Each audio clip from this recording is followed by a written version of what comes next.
गर्मियों की दोपहर है। एक बूढ़े महात्मा सफेद दाढ़ी और शांत आंखों वाले पेड़ के नीचे बैठे ध्यान कर रहे हैं।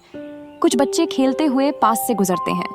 एक युवक परेशान हालत में महात्मा के पास आता है। महात्मा जी, मेरा जीवन एकदम बेकार हो गया है। कोई मुझे समझता ही नहीं।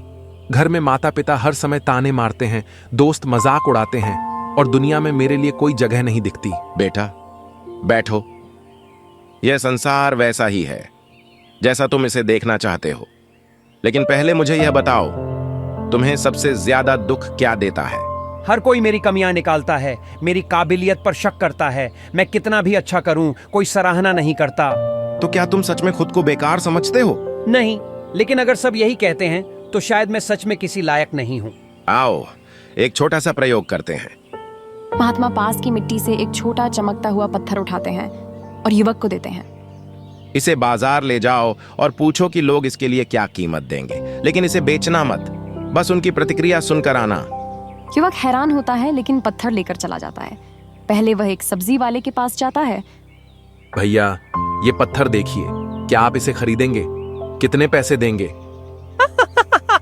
अरे भैया, ये पत्थर तो बस 2 रुपए का भी नहीं है।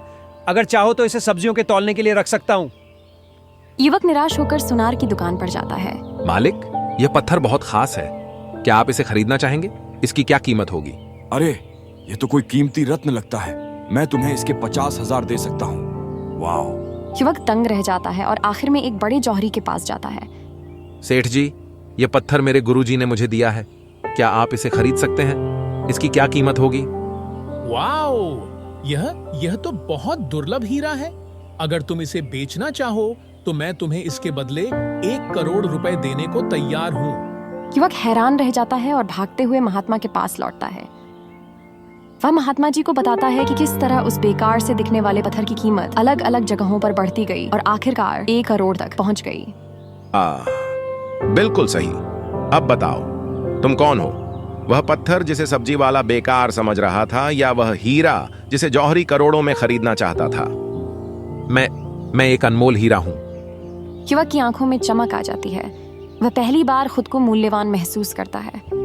यही सच्चाई है। लोग तुम्हें अपनी सोच के अनुसार परखते हैं, लेकिन तुम्हारी असली कीमत वही समझेगा जो खुद असली कद्रदान होगा। युवक महात्मा के चरणों में गिर जाता है।